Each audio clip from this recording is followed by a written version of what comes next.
بسم الله الرحمن الرحيم والصلاة والسلام على رسول الله وعلى آله وصحبه ومن والاه. Resuming the book of Al-Itq من كتاب بلوغ السلام, كتاب العتق, the book of Emancipation, and we are in the 9th hadith after we started the book. And we have talking about the bondage and the slavery and the servitude in Islam, and its way of balance and its ways how it follows the Sharia, as we have mentioned. And the book that we are studying is by the etiquette of the student of knowledge to study all the topic, all the books and all the chapters that it came in the Islamic jurisprudence, some of them to implement and some of them to have them as inspiration, as a spirit, to refer to as examples and guides and so on. So in this hadith, after the mentioned the hadith of Imran ibn Husayn, the hadith, the 10th, قال وعن سفينة قال كنت مملوكا لأم سلمة. وعن سفينة, who is Safina, is one of the companion of the Prophet sallallahu alayhi wasallam. قال, I was مملوكا, I was servant to Salama. I was servant to Salama. Salama, al-Mu'mineen, the mother of the believer. I was a slave of Salama. قال فقالت أعتقتك واشترطت عليك أن تخدم رسول الله صلى الله عليه وسلم ما عشت. So this is the condition of Salama رضي الله تعالى عنها. She said, قالت in this hadith, I'll give you emancipation, but on the condition that you serve Allah's Messenger sallallahu alayhi wasallam as long as you live. As long as you live. So Safina is the companion of the Prophet sallallahu alayhi wasallam. He was serving, so he became free with the condition that Salama said, you serve the Prophet sallallahu alayhi wasallam as long as you live. So this hadith, what we get from this hadith as a ruling, قال الحديث دليل على صحة اشتراط الخدمة على العبد المعتق.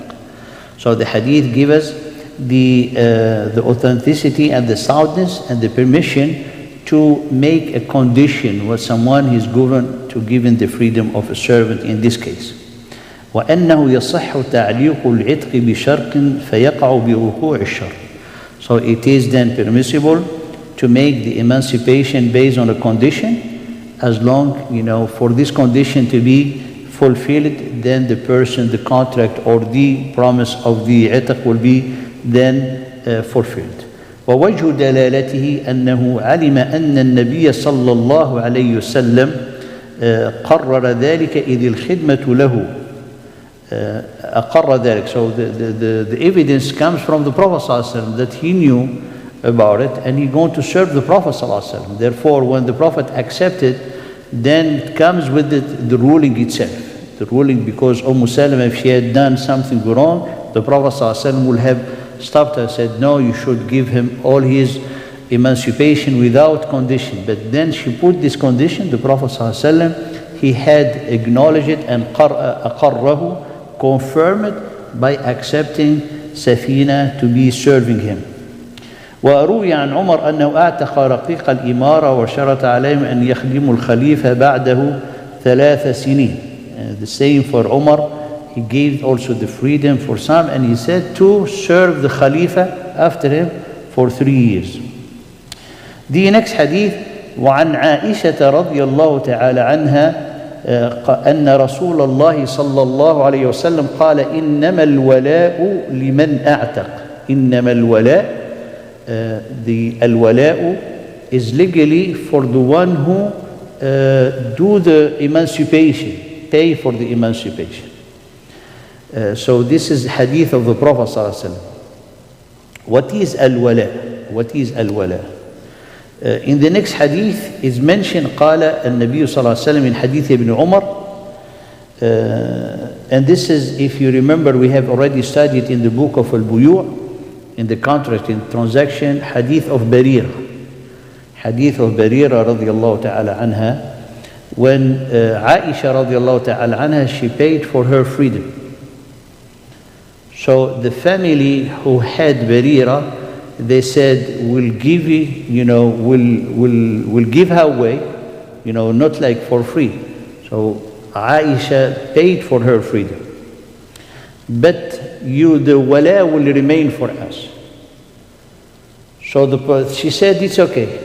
Then the Prophet ﷺ, when he heard, he then corrected it, and he, in a way, canceled the wala to be for the previous owner of Barira.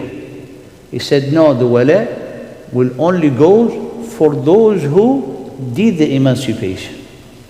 So in this case will be for Aisha. And Barira, she was with Aisha till, she was with her and helping her till she passed away, wallahu a'lam. What is al-wala? Al-wala, as in the next hadith, قال رسول الله صلى الله عليه وسلم الولاء لحمة كلحمة النسب لا يباع ولا يوهب. Al-wala is considered as one's lineage. So it's part is a type of a kinship. So you see, in Islam is a type of a kinship. So when, for example, in the time of the servitude, someone has a servant, so they are bound by family ties. As someone family ties, he has like the father, the mother, the brother, the sister. With the servant, they have the family ties called al-wala. So the al-wala will give the rights of inheritance. The right of inheritance. So he's like part of the family, part of the family. So then the Prophet ﷺ in this hadith, قال رسول الله صلى الله عليه وسلم الولاء لحمة كلحمة النسب. The wala is considered as one's lineage, not to be sold or donated. Because in the time of ignorance in Jahiliyyah, they used to transfer it. Someone, he said, look, I'll give you the wala, because if the servant dies first and he has a possession, who's going to inherit him? Inherit him in the family that he grew up with or he used to be with. So that's the bond that they have. So someone can, sell it. So the Prophet ﷺ made it haram, because you cannot. Someone sell the title of being a father to someone else. He said, you can be the father of my kid. Just give me some money, I'll give you the title.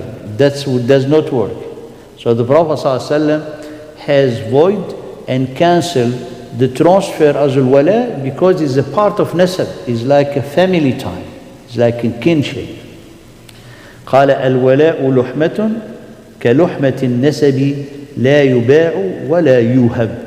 So it is luhma, it's like, something that is joined to each other. Joined to each other, like something that, belong to each other. It's like one body. So that's the wala. It's like exactly the nasab, like the family ties. Therefore, it cannot be transferred, sold, or donated. And this is what the Prophet ﷺ then make the wala, who is the one who will be in favor to have the wala, the one who give the emancipation of this person. Because the other, they said, Barira, she was with us all her life, for example. Then il-wala for us, he said, no, did you give her freedom? If not, then the wala goes back to the one who gave the freedom. So the hadith, it has an evidence that it's not permissible to transfer or to sell the wala. فإن ذلك أمر معنوي. This is like something is not tangible. It's like more spiritual, more intangible things. لا يتأتى انتقاله كالأبوة والأخوة. You cannot transfer it like the fatherhood or the brotherhood. You cannot transfer it. ولا يتأتى انتقالها. وقد كانوا في الجاهلية. In the time of the Jahiliyyah, they used to do such a transfer. But the Prophet ﷺ came and he prohibited to maintain the cohesion of the society. Because to put the servant having a bond of a family tie, this is how it builds a stronger cohesion into the society. Because he's part of the family. That's why in Islam or into the society before, it depends, but in general the servant, they do not have status. In Islam they do, because they are part of the family. And in a society like they had, the way you have structured, so if there is a newcomer into the society, is embraced, in a title of servant, then he's going to be assigned to a family and to be treated as a member of family. However, it's like, it's also possession, because, the person has put money to have that person, then they serve them. It's like, today, someone go to work and has a salary, And what is the relation between the work and the corporate is, just a contract. But for this case, a servant, he will serve and he will get, all his due, which is like to be sheltered and everything. But that relation is a tie, a family tie, is as here the Prophet ﷺ explained it. وروي عن بعض السلف جواز بيعه. Some of the Salaf, they said it's permissible to transfer it as it was in Jahiliyyah, but they do not have any evidence, but they took it as, karaha to tanzih. It's like, it's forbidden, but if you do it, it's not, haram to the point that someone will be punished to do it or so on. But however, the hadith is very clear. This hadith is very clear and is prohibited to do it. The last chapter in the book, why I'm saying the last chapter, because the next chapter when we started, inshallah, we're going to transfer it to the Friday halaqa, which is, I will talk about this book before I finish, inshallah ta'ala. باب المدبر والمكاتب وأم الولد. باب المدبر والمكاتب وأم الولد.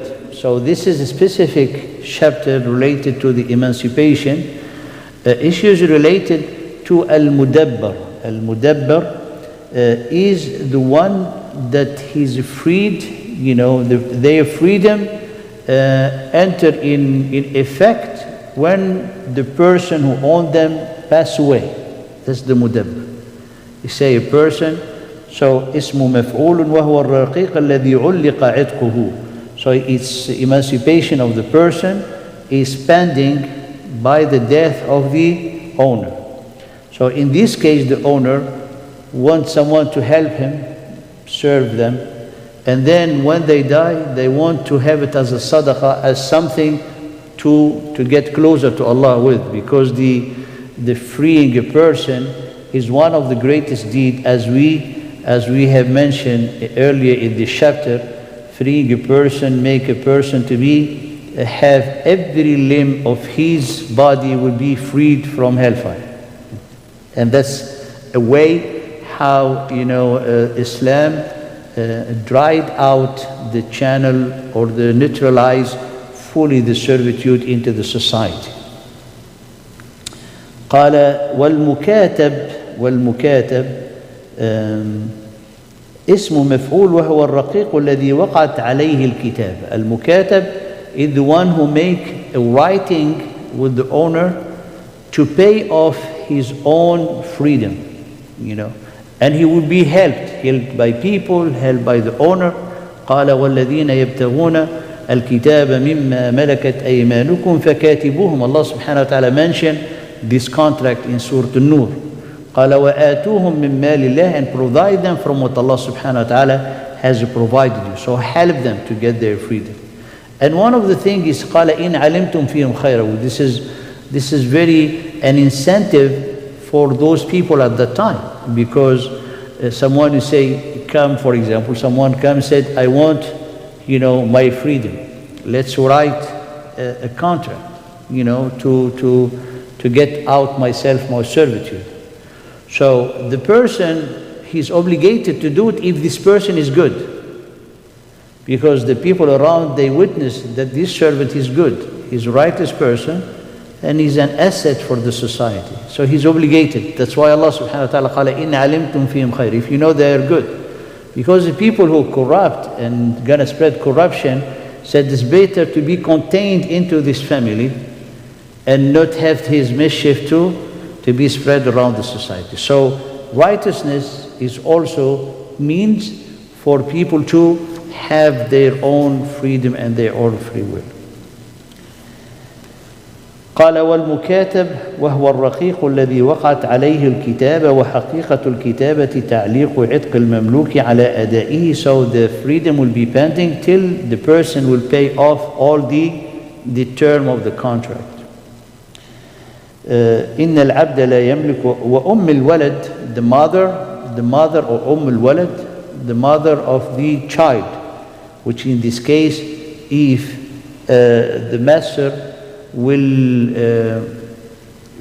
invite or will choose to marry one of his servants at that time, which is very kind of a topic.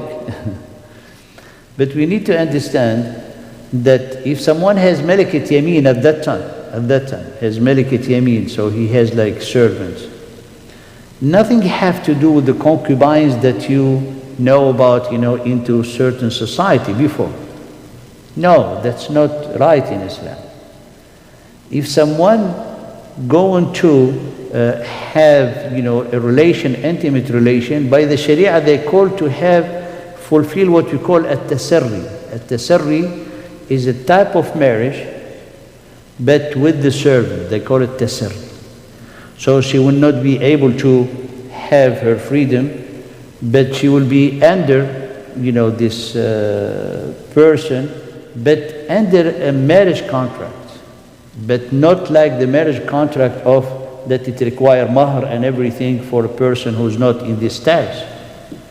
So it's not allowed for a person to have intimate relation with all they said because they're servant. No, that's haram. It's only for those who chosen to make tasarri. And this is, so if she will have a child, then she becomes free. She becomes free. So this is Walad, the one who will bear a child and will give, deliver a child, so it becomes free, and her freedom is complete when her master will pass away. So this is something specific in Islam. It's not like someone, have them. No, that's tasarri. It has a law inside the family in the Islam, any type of a marriage, because the master, he acts as the wali. So if someone, for example, wants to marry one of the servants, he has to ask her hand from the master, as he acting as her guardian. So it's like his daughter of his. But if this person chooses to marry her, then he has to go through the tasarri. It becomes like an official wife of this person under the status of the servitude. These are very clear at that time, which is we don't have such a thing now. Alhamdulillah. We'll stop here bi'idhnillahi ta'ala. If you have any question, we just have a few ahadith concerning what I have mentioned, and then the next chapter is named the comprehensive book. The comprehensive book, it has the bab of al-adab, the etiquette, the morals, and the beautiful ahadith of the Prophet sallallahu alaihi wasallam. So it is more about things like we need in our daily life, ahadith that we will need to, for example, the chapter of al-birr, righteousness, as-sila, is to connect and communicate and to honor one's kinship. So these are things that all of us we know. So we thought that for a Jumu'ah class will be more, inshallah, relevant and more beneficial for the crowd of the Jumu'ah, inshallah.